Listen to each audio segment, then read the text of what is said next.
Break के बाद खुशामदीद नाज़रीन, मौजूदा मंजरनामे में अब ये देखना ज़रूरी है कि हुकूमत वक्त के इक़दामात के तनाजुर के अंदर अपोजिशन का इत्तेहाद या अपोजिशन के अंदरूनी इख्तलाफात वो किस समत को रवां दवा है। क्योंकि हुकूमत ये कहती है कि हमारी मईशत बेहतर है, हमारे इक़दामात बेहतर है, हमें अपोजिशन से कोई ख़तरा नहीं है। अपोजिशन कहती है कि हुकूमत हमारी ही वजह से ख़तरे में आएगी, लेकिन वो कैसे आएगी और हुकूमत के खिलाफ अपोजिशन की तहरीक मजबूत होने के इशारे किस हद तक मुस्बत दिखाई दे रहे हैं, इसी बारे में बात करेंगे। हमें ज्वाइन किया है पाकिस्तान तहरीक इंसाफ के रहनुमा मेहरबानो कुरैशी साहिबा ने। मेहरबानो साहिबा, बहुत शुक्रिया आपके वक्त का।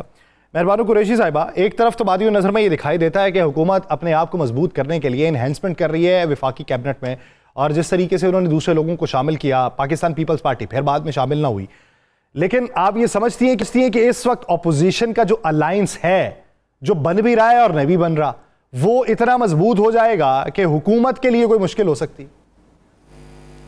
जी, इत्तेहाद बिल्कुल बन रहा है। जैसे कि आपको याद होगा, जितनी भी इसमें सियासी जमातें हैं, ख़ास तौर पे JUIF और तहरीक इंसाफ, हमें एक बहुत बड़ा सियासी एक खलीज था, तनाव था। हमारे सबसे बड़े सियासी हरीफ रहे हैं मौलाना साहब।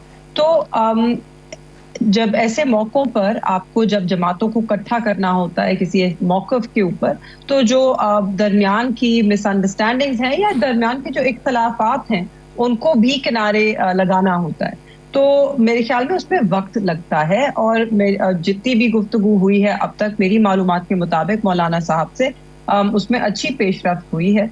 एंड मेरी नज़र में ये जो एक इत्तेहाद है, ये ना सिर्फ बनेगा, ये बहुत फाल होगा, क्योंकि इसमें कोई अपने ज़ाती मफाद के लिए नहीं आ रहा। ये जो इत्तेहाद बन रहा है, ये इक़्तिदार के लिए नहीं है। ये इत्तेहाद जो है, ये आईन पाकिस्तान के लिए है, ये कानून के लिए है, ये पाकिस्तानी शहरियों के बुनियादी हकूक़ के तहफ़्फ़ुज़ के लिए है। ये हम चाहते हैं कि कानून की बालादस्ती हो, आइन की बालादस्ती हो, कानून की हुक्मरानी हो, हकीकी तौर पे जमहूरियत हो पाकिस्तान में। और मेरी नज़र में जो भी सियासी जमातें जमहूरियत में यकीन रखती हैं, वो यकीनन इस इत्तेहाद में शामिल होंगी, और ये इत्तेहाद आप देखेंगे आने वाले महीनों में जोर भी पकड़ेगा और एक मुयस्सर अंदाज में आपके सामने आएगा।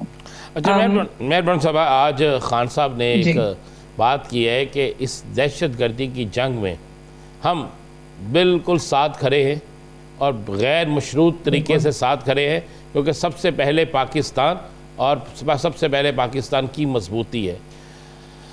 इस बयान के बाद आप नहीं समझती कि हुकूमत को खुद तहरीक इंसाफ से रब्ता करना चाहिए और एक ऑल पार्टी कॉन्फ्रेंस बुलानी चाहिए?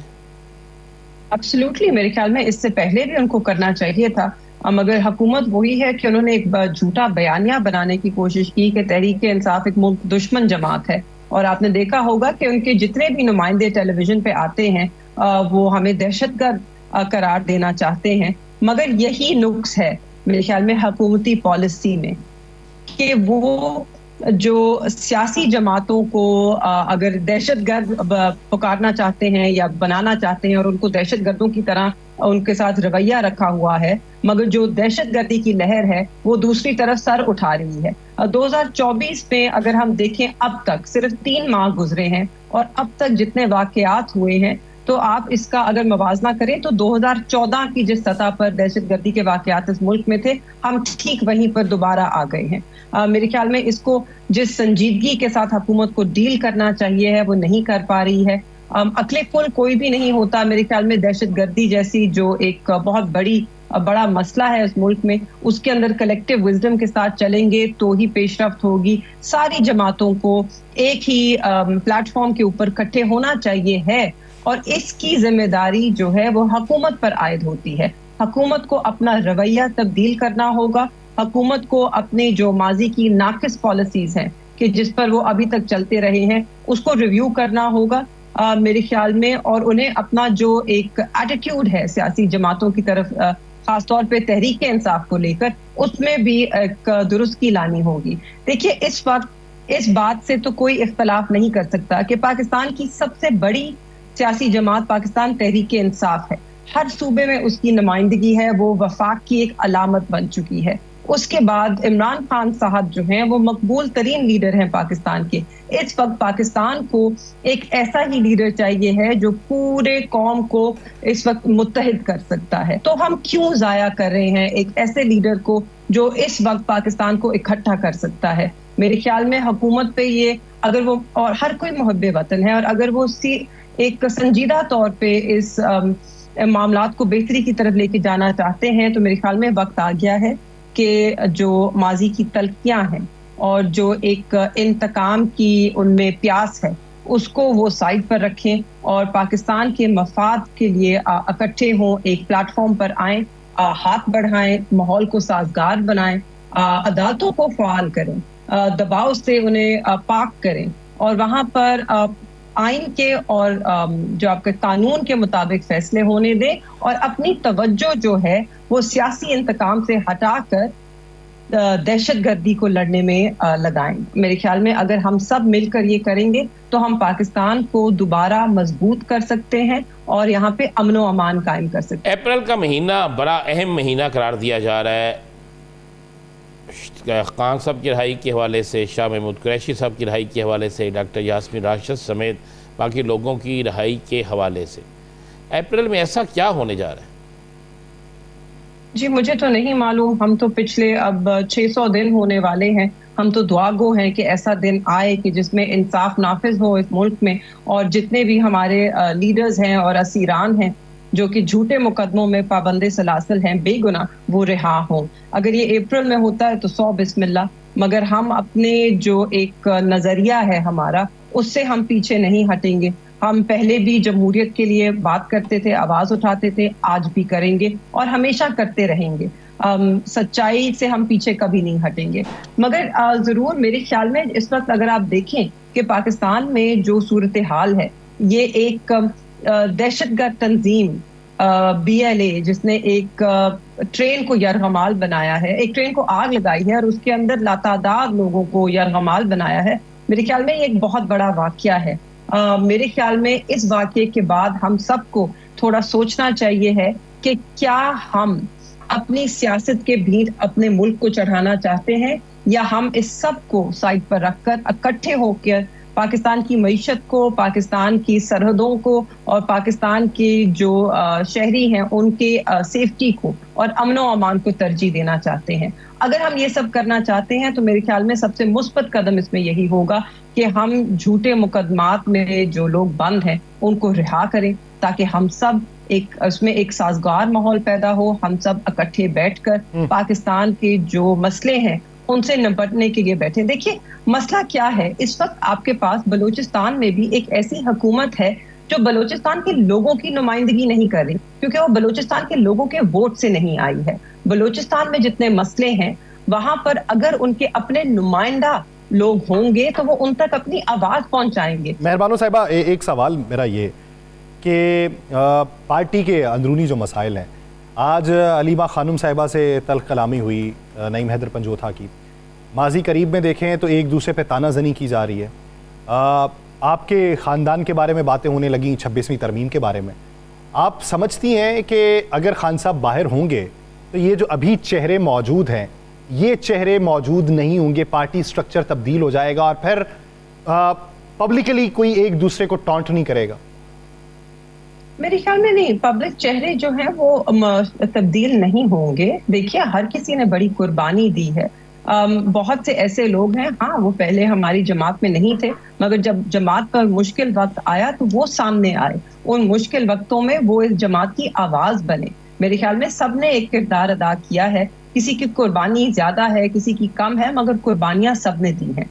जी ये बिल्कुल जरूर है कि अगर खान साहब बाहर आएंगे तो जो एक हमारे वर्कर्स में, हमारे जमात के अंदर हमारे जो मेंबर्स भी हैं उनके अंदर जो एक तशवीश पाई जाती है, एक फिक्र है, एक गुस्सा है, वो सब जरूर ठंडा होगा। असल में हम सब जो है बड़ी कोशिशें कर रहे हैं, हमने जितना भी हमसे हो सका हम कर रहे हैं, करते रहेंगे, मगर उसके बावजूद क्योंकि खान साहब को हम रिहा करने में अभी तक कामयाब नहीं हुए तो उससे वर्कर्स के दिलों में, जो वर्कर्स के जज्बात हैं वो ऑब्वियसली उससे मुतासर होते हैं, उनको गुस्सा भी आता है, उनकी फ्रस्ट्रेशन भी है और वो जायज़ भी है, मगर उसको वो फ़र्क तरीक़ों से इजहार करते हैं जिसको लोग समझते हैं कि जी जमात के अंदर तलख़ी है, जमात के अंदर इन फाइटिंग है।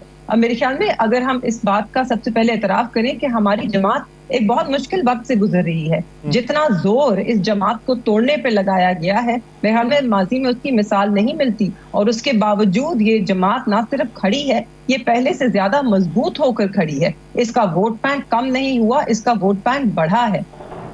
वोट बैंक कम नहीं हुआ, वोट बैंक बढ़ा है, लेकिन एक तशवीश पाई जाती है कि जिसकी वजह से वो उबाल जो है वो बाहर को निकलता है। खान साहब बाहर होंगे तो सूरत हाल यकसर तब्दील हो जाएगी। बहुत शुक्रिया मेहरबान कुरैशी से हवाले से अपना वक्त देने के लिए। नाज़रीन, दीगर इश्यूज़ पे बात करेंगे एक शॉर्ट ब्रेक के बाद, कहीं नहीं जाएगा, स्टे विद अस।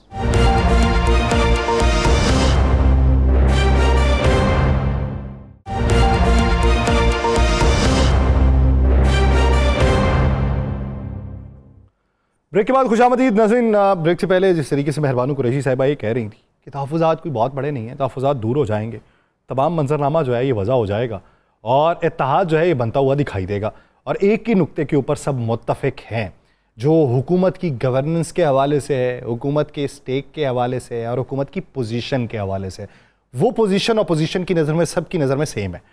अब किस हद तक सेम है और अपोजिशन किस हद तक सेम पेज पे है, या आ जाएगी, या कल की मुलाकात ने क्या आउटकम दिखाया, इसी बारे में बात करेंगे। हमें ज्वाइन किया है तर्जुमान JUIFA असलम गारी साहब ने। असलम गारी साहब, बहुत शुक्रिया आपके वक्त का।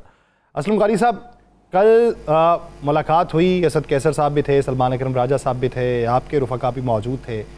क्या बेहतरी के इम्कानात जो हैं वो निकलते हुए दिखाई दे रहे हैं? और इमरान खान साहब का कहते हैं कोई खुसूसी पैगाम आया है आप तक? देखिए, कल जो मुलाकात हुई है, बेसिकली तो हमने 2 रुकनी कमेटी बनाई थी जिसमें कामरान मुर्तज़ा साहब और असद कैसर साहब थे, और उनको असद कैसर साहब को 15-20 दिन कबल हमने कुछ तहफ़्फ़ुज़ात दिए थे। उन्होंने कहा था कि मैं आपको वहाँ से बात करके बानी चेयरमैन से बताऊंगा। उसके बाद इजलास नहीं हो सका कमेटी का, और 3-4 दिन पहले जब उन्होंने असद कैसर साहब ने कहा कि मिलना है तो सिर्फ कामरान साहब सोचा थे। तो फिर कल जब उन्होंने कहा कि सलमान अकरम राजा भी होंगे तो फिर हमने मौलाना अब्दुल हैदरी साहब को भेज दिया। बेसिकली तो वो कमेटी का इजलास था। दूसरी अर्ज़ करना चाहूँगा कि हमारे जो तहफ़्फ़ुज़ात थे उस पर कुछ पेशरफ्त हुई है, कि मुस्बत कदम आगे बढ़ा है, लेकिन अभी तक हम ये कहें कि कोई फाइनल स्टेज पे पहुंच गए, उसमें अभी कुछ दूर है, अभी दूरियां हैं, और उसमें मजीद एक मीटिंग हमारी होगी और हम भी अपनी क़यादत से मशवरा करेंगे और वो भी अपनी क़यादत से, खुसूसन खान साहब से मशवरा करने के बाद फाइनल बिफोर ईद मेरा ख्याल इंशाल्लाह एक मीटिंग हमारी होगी और हम किसी तरफ पहुंचेंगे, किसी मकासद पे, और मैं समझता हूँ कि बेहतरी की तरफ है। सबसे बड़ी बात तो यह है कि जब हम आपस में किसी मीटिंग में भी, आज से कुछ हफ्ता पहले एक मीटिंग हुई थी, तो हुआ था कि आपस में जो भी कुछ करना है सीखते रहेंगे, जो बात है आपस में पहले तय करके फिर मीडिया पे जाएगी। लेकिन इस दौरान PTI के अंदर से कुछ ऐसी आवाज़ें उठनी शुरू हुई जो फिर हमारे लिए तशवीशनाक थी, जिसकी वजह से फिर जो हमारे यहाँ दूरियाँ कम हो रही थी बढ़ना शुरू होगी। अब रात भी इसी पर बात हुई है, उन्होंने कहा है कि नहीं इंशाल्लाह इस चीज़ को हम कंट्रोल करेंगे और जिसकी वजह से मसाइल पैदा हुए हैं उनको रोकेंगे। बेसिक चीज़ यही है कि हमने इस मुल्क की बेहतरी के लिए जो फैसले करने हैं सब ने मिलकर करने हैं और मुश्तरका करने हैं, किसी एक ने नहीं करने हैं और बाकी ने उसको फॉलो नहीं करना। जब इत्तेहाद बनेगा फैसले इत्तेहाद के अंदर होंगे। और एक चीज़ और भी हमारी तरफ से हो रही है कि ऐसे टीम आए हमारे पास जो कि जो है बाकायदा जिसके पास अख्तियारात थी। अब ये कि पहले हमने कुछ तहफ़्फ़ुज़ात दिए तो 20-22 दिन बाद हमें जवाब आया, तो ऐसा ना हो तो फिर कोई इत्तेहाद में फैसला हो और फिर पता लगा 15-20 दिन तक के बाद वो उसका जवाब आ रहा है। तो जो भी लोग बैठेंगे फिर वो बाख्तियार होंगे, उनके पास सारे अख्तियारात होंगे और अख्तियारात के तहत इत्तेहाद में बैठेंगे। तो ये 2-4 चीज़ें हैं, मैं समझता हूँ इंशाल्लाह आगे जाके ये मसले हल हो जाएंगे। और साहब, चूँकि मौलाना साहब जब किसी इत्तेहाद में शामिल हो जाते हैं तो उस इत्तेहाद को मंजर मिल जाती है। मौलाना साहब जो है उनको तरीक़ा भी आता है, मौलाना साहब की दूरअंदेशी भी है, सारा कुछ है। आपने कहा कि ईद से पहले एक और मीटिंग होगी, ये फाइनल मीटिंग होगी या ईद के बाद भी कोई मीटिंग होगी? देखिए, डिपेंड ये करता है कि जो हमने तहफ़्फ़ुज़ात उनको दिए हैं, जिसमें से कुछ उन्होंने कहा ठीक है तो हमारी बात मान ली चाहिए, कुछ तो उन्होंने दोबारा बात करनी है। डिपेंड ये है कि वो किस हद तक दोबारा वो आते हैं और हमें क्या जवाब देते हैं। असल चीज़ ये डिपेंड करता है। तो अब वो अगर हो सकता है इसी जो भी हो, जो आखिरी मीटिंग हो और ये भी हो सकता है उसके बाद फिर कोई हमें मीटिंग करनी पड़े। लेकिन मुझे पूरी उम्मीद है, मैं पूरी उम्मीद हूँ, मुझे होप है कि इंशाल्लाह ये मसले हल हो जाएंगे और किसी हल की तरफ बढ़ेंगे। क्योंकि बोले कि इस वक्त जिस सूरत से विचार है उस वक्त कम से कम एजेंडे पे हम सब लोग को इकट्ठा होना पड़ेगा मुल्क की सूरत को देखते हुए। अच्छा गौरी साहब, जो हुकूमत है, हुकूमत ने आपसे मुलाकात करने की कोशिश की, हुकूमत में अंदरूनी तौर पे भी एक रिफ्ट देखने में आ रहा है। सदर ममलिकत ने जिस तरीके से कहा कि एकतरफा फैसले जो हैं वो काबिल कबूल नहीं है, वो नहरों के मामले के ऊपर बातचीत की, आपको लगता है कि हुकूमत वाले आपको दोबारा अप्रोच करने की कोशिश करेंगे या फिर आपको हुकूमत का कोई इत्तेहादी अप्रोच कर लेगा? देखिए बात सुनो, हुकूमत के साथ जाने का मतलब ये है कि अब हुकूमत में शामिल हो जाए, वजारत से ले लें, उनके साथ मिलकर एंजॉय करें, वो सूरत तो नहीं है। और अगर होती तो फिर आज इस साल पहले हो जाती। जिस दिन पहले दिन साहब से हल्फ उठाने से कबल जो बात आए थे हमारे पास, उसको तो हम ओके कर देते, वो सूरत तो है नहीं। हम अपोजिशन में हैं और अपोजिशन इत्तेहाद का हिस्सा बनेंगे इंशाल्लाह, तो फिर वही बातें होगी जो इत्तेहाद कहेगा। बाकी मुलाकातें तो होती रहती है। मौला साहब वफादार आदमी को दोस्त के साथ मिलने आता है और उनका दुश्मन भी मिलने आता है तो वो बड़ा खुश होकर हंसते हुए बाजू खोल के गले लगाते हैं। तो ये मुलाकात को किसी और तनाजर में न देखा जाए। हम जो फैसले फिर करते हैं वो उसी तनाजर में होते हैं। जब फैसले होंगे इंशाल्लाह हम बिल्कुल उसमें हुकूमत की तरफ जाना या झुकना इसको बिल्कुल छोड़ दें। दूसरी बात, आपने सदर साहब की बात की, सदर साहब की तकरीर जो कि इस पर बड़ा लेदे हो रही है, कुछ लोग कह रहे हैं कि बड़ी तनकीद हुई। मैं थोड़ा सा किसी और नजर में देखता हूँ। सिंध में सूरत पानी के हवाले से इतनी खतरनाक हो चुकी है कि पीपल्स पार्टी की अपनी हुकूमत और अपनी क्रेडिबिलिटी जो है वो खतरे में पड़ गई है और इस वक्त हर बंदा इस पे स्टैंड लेके खड़ा है। पिछले दिनों गालबन पिछले संडे की बात है अभी जो गुजरा है, तो वकला का एक बहुत बड़ा जुलूस अंदरूनी सिंध से वकला का आया था जिसको उन्होंने रोकने की बड़ी कोशिश की, शेयरिंग वगैरह हुई, लेकिन इसके बावजूद जो लोग प्रेस क्लब पे पहुंचे, कराची प्रेस क्लब पे उन्होंने एहतजाज सख्त किया। तो हुकूमत बड़े दबाव में है। उस दबाव को खत्म करने के लिए सदर साहब की तकरीर से शायद हुकूमत को कुछ फायदा हो, लेकिन रद्द अमल अभी तक सख्त ही है। हर पार्टी, छोटी हो बड़ी हो, कौम परस्त हो, सियासी पार्टियां हो, सबकी सब इसके जो नहरें निकल रही हैं सिंध दरिया से उसके खिलाफ एहतजाज से हैं। और खुद सदर साहब भी कल के बयान के बाद ऐसा लगता है कि मजबूरन उनको यह कहना पड़ा है। मैं ये अल्फाज तो नहीं कहना चाहता कि ये तकरीर कुछ नूरा कुछ की स्टाइल की थी, लेकिन मैं ये कहना तो नहीं चाहता। असल में असल अपोजिशन को बर्दाश्त करने के लिए जो रवैश हमने अपनाई हुई है कि असल अपोजिशन की गुफ्तगू को पीछे धक्का दे दिया जाए और हम खुद ही अपोजिशन बन गए एक दूसरे के साथ, मैं समझता ये उसी की एक कड़ी थी। लेकिन गौरी साहब, अब एक और बड़ा पॉइंट उठाया जा रहा है कि ये नहरें जो हैं ये दरियाए सिंध से तो निकाली नहीं जा रही हैं और ये मंसूबा आपका तो है नहीं, ये परवेज़ मुशर्रफ के दौर का मंसूबा है। पहले से इस पे काम हो रहा था, पहले तो उधर उठाया नहीं गया, अब बबांगे दोहल बात करनी शुरू की है तो उस पर उधर उठाना शुरू कर दिया। देखिए बात यह है कि ये तो जब जिन्होंने उठाने वाले शुरू किया तो पहले बताते हैं ना, तो ये तो क्यों कब्जा बताया गया कि सब दरिया सिंध से पानी दिया जा रहा है। तो अगर दरिया सिंध से पानी दिया जा रहा है तो सिंध के हालात इतने अच्छे नहीं है पानी के हवाले से। सिंध में बहुत बुरा हाल है, इवन कराची में पीने का पानी नहीं है। सक्खर शहर जो दरिया के किनारे पे है और इसी तरह कोटरी हैदराबाद दरिया के किनारे पे है, वहाँ पीने का पानी नहीं है। रोड़ी में पानी पीने का पानी नहीं है।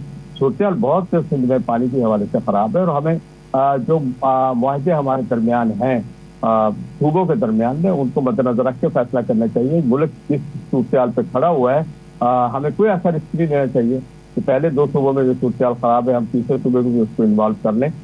मैं समझता हूँ कि इस पे जो अदारे हैं, जो मुआहदे हैं, उन मुआहदों की रोशनी में जो पानी जिसका है उसको इसका हिस्सा मिलना चाहिए।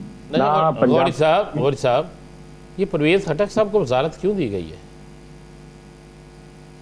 हजूर, मैंने तो आज चैनल पे कहा है, मैं यहाँ भी दोहरा देता हूँ कि मैं तो सिंध में रहता हूँ, मैं तो एहसास से कम तरीके का शिकार हो गया हूँ। लेकिन ये स्कूल सिंध को भी चाहिए और यहाँ जो कुछ कच्चे में हो रहा है, जो आज बलूचिस्तान में हुआ है, तो हमें संजीदा नहीं है। हुकूमत कहीं भी मेरे भाई संजीदा नहीं है और ये गैर संजीदगी ही मुल्क को यहाँ तक ले जा रही है। अभी इतनी बड़ी काबीना के बाद भी सुनने में आ रहा है कि हम कुछ और वजीर भी लेंगे। तो एक तरफ आप हजारों लोगों को बेरोजगार करें, हजारों लोग, मैं आपको बता सकता हूँ KPK में बेरोजगार हो रहे हैं, पंजाब से निकाले गए हैं, सिंध से लोग निकाले गए हैं और कुछ अदारे बंद किए जा रहे हैं। आज तक तो आप कह रहे हैं ये मईशत के बोझ है और दूसरी तरफ आप इतनी बड़ी काबीना बनाए जा रहे हैं, एक वजारत से 2-2, 3-3 वजीर बनाए जा रहे हैं। ये क्या तमाशा है कौम के साथ? कौम को बताया तो सी हुकूमत करना क्या चाहती है। नहीं, आप क्या समझते हैं कि जो इदारे बंद हो रहे हैं ये मुल्की मफाद में नहीं हो रहे? देखिए जी, पहले लोगों को रोजगार तो देना, वो तो आप उनके मुफाद में करें ना, तो आप तो ये कहते हैं कि नहीं जी इसलिए एक मईशत पे बोझ है, तो इसको ठीक भी तो किया जा सकता है ना बोझ को। अगर आप आज से 1 साल पहले या 8 महीने पहले या 12 महीने पहले या 1.5 साल पहले कोई लोगों को भर्ती करते तो आज क्यों नहीं कर रहे हैं? सिर्फ इसलिए कि उस दौर के लोगों ने भर्ती किए थे, इस दौर के लोगों ने निकालना है, या किसी को आपने ब्लैकमेल करना है, किसी को ब्लैकमेल हो जाए और वो आपके सामने आके खड़ा हो जाए हाथ जोड़ के कि बंदे ना निकालो, तो ये कब तक ये सियासत करेंगे? मुल्क कहाँ पहुंचा दिया इन सियासतदानों ने यार। खुदा के लिए रहम करें कौम पे ऊपर, इस तरह ना करें कि लोगों को नौकरियों से निकाला जा रहा है, लातादार लोगों को निकाला जा रहा है, और अदारे खत्म, कई जगह तो अदारे खत्म नहीं हो रहे लेकिन लोगों को निकाला जा रहा है, इसलिए कि पिछली हुकूमत में ये थे। ये तो ज्यादती है यार। पिछली हुकूमत में देखो मेरिट पे आया है, किसने नौकरी की है और किसने अपना इम्तिहान दिया है, देख के नौकरी की है, 1.5 साल 2 साल से नौकरी कर रहा है, अब उसको सिर्फ इसलिए कान से पकड़ के आप निकालेंगे कि वो जी उस दौर का भर्ती था।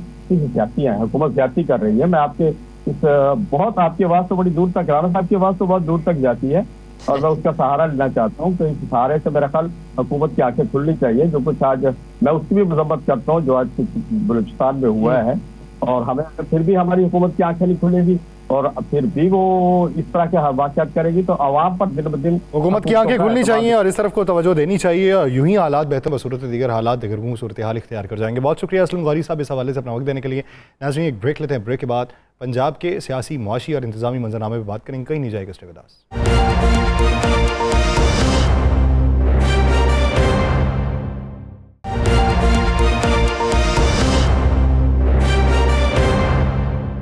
ब्रेक के बाद खुशामदीद नाज़रीन, पंजाब के सियासी, माशी और इंतजामी मंजरनामे में बात करते हैं कि पंजाब के अंदर तरक्याती कामों की रफ्तार क्या है, माजी करीब में क्या थी, अब क्या है, और जो कारकर्दगी है हुकूमत क्या बयान कर रही है, हक़ाइक़ क्या हैं और अपोजिशन उसे किस नज़र से देख रही है, अपोजिशन का क्लेम क्या है, आने वाले दिनों के अंदर बेहतरी के इम्कानात क्या हैं और वो जो सुकम माजी करीब में रह गए हैं वो दूर करने के इम्कानात किस हद तक रोशन होंगे, इसी बारे में बात करेंगे। हमें ज्वाइन किया वज़ीर बल्दियात पंजाब ज़ीशान रफ़ीक साहब ने। ज़ीशान रफ़ीक साहब बहुत शुक्रिया आपके वक्त का।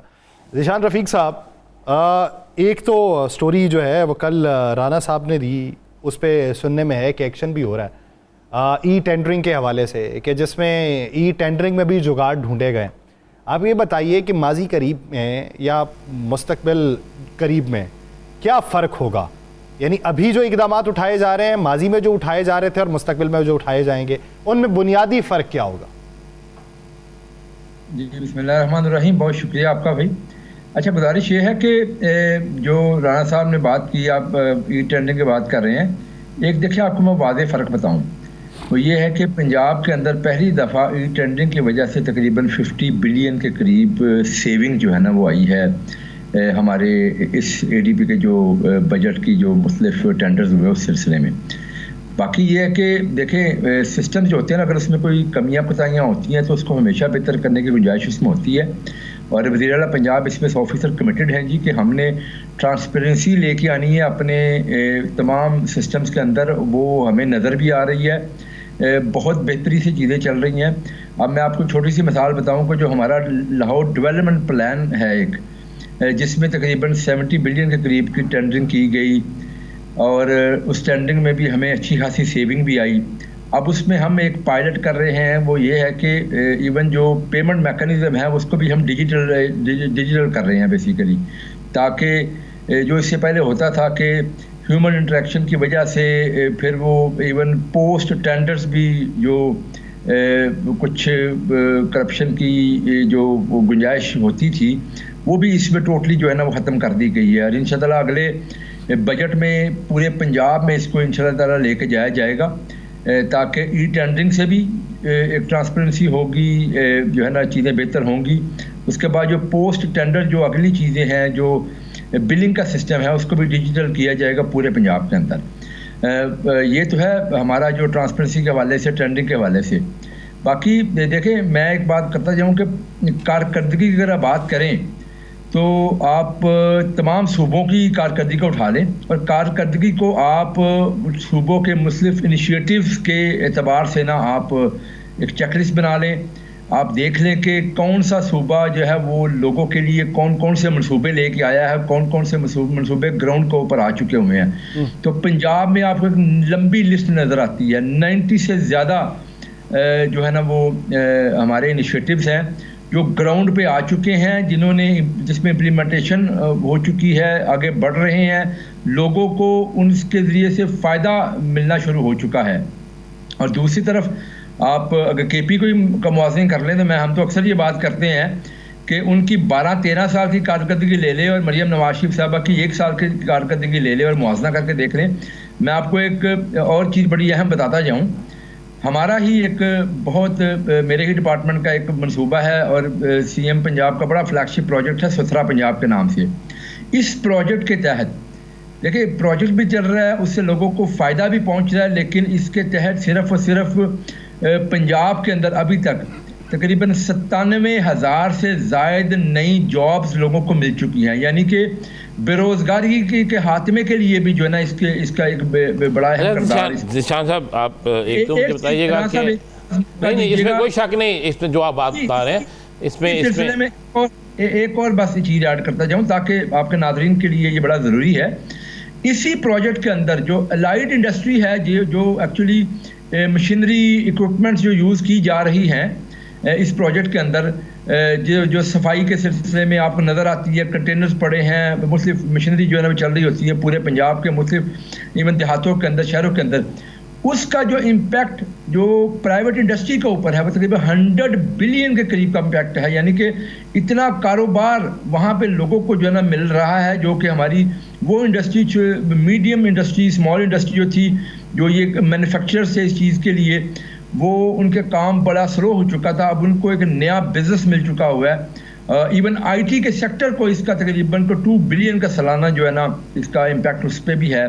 तो हर निशान भाई ये तो हो गई बात, ई टेंडरिंग की बात हो रही थी। हम कुछ चीज़ें आपके वज़ीर आला साहब की हदायत पर, हमारी कल की खबर पर एक्शन भी शुरू हो गया है, कुछ लोग उस पर इंक्वायरी भी कर रहे हैं, इंक्वायरी का मतलब जांच पड़ताल भी कर रहे हैं। मज़ीद जो चीज़ें होंगी आपको भी भेजेंगे क्योंकि आपके महकमा बल्दियात का ही है वो सारा, और उम्मीद है कि आप उसे मेरिट पे देखेंगे और जहाँ पे 2 नंबरी हुई है उसको चाहे वो जितना मर्जी ताकतवर है उसे माफ़ नहीं करेंगे, मुझे यकीन है।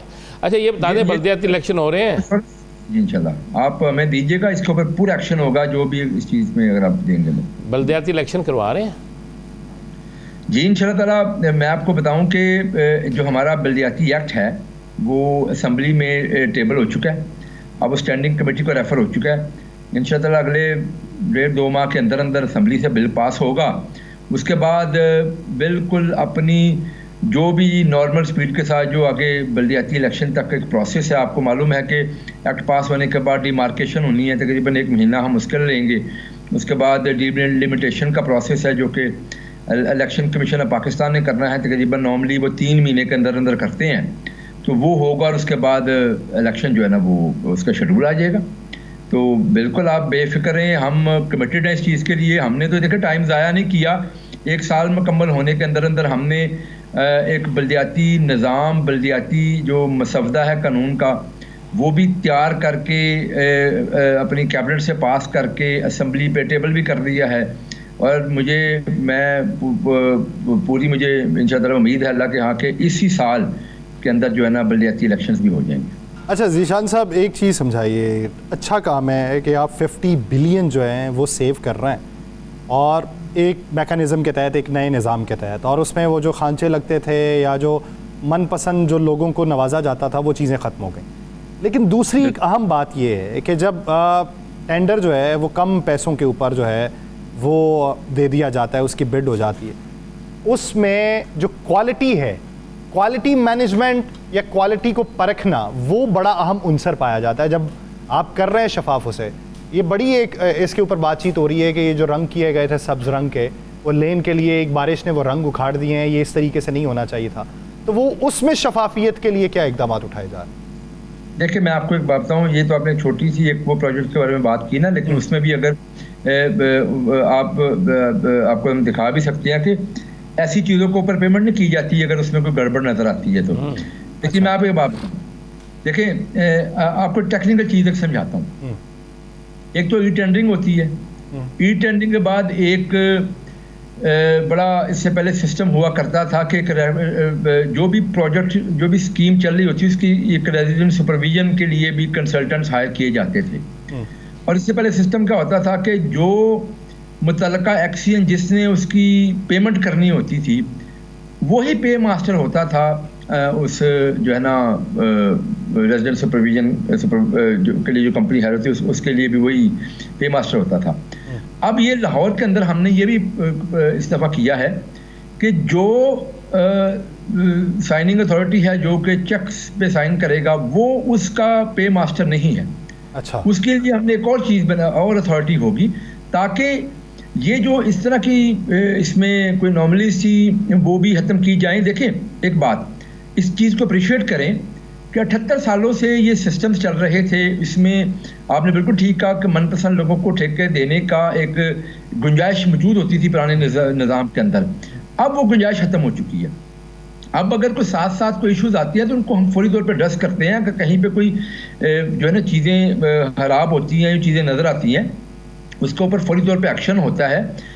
और ये मैं समझता हूँ कि इस तरह के जब निज़ाम बनते हैं तो इनकी कुछ टीजिंग प्रॉब्लम्स भी होती हैं साथ साथ जो नए आप निज़ाम आते हैं, तो वो बिल्कुल वो उसके ऊपर जो है ना ज़ीरो टॉलरेंस के साथ चल रहे हैं। जो आपने बात की है क्वालिटी को चेक करने के लिए एक एक स्कीम को जो है ना उसकी जो थर्ड पार्टी वैलिडेशन है वो इस पर कंपल्सरी हमने रखी हुई है। तो बिल्कुल वो हर मेयार को हर चीज़ को देखा जा रहा है और देखा जा रहा है हर एक प्रोजेक्ट के अंदर जो है ना हम देख रहे हैं।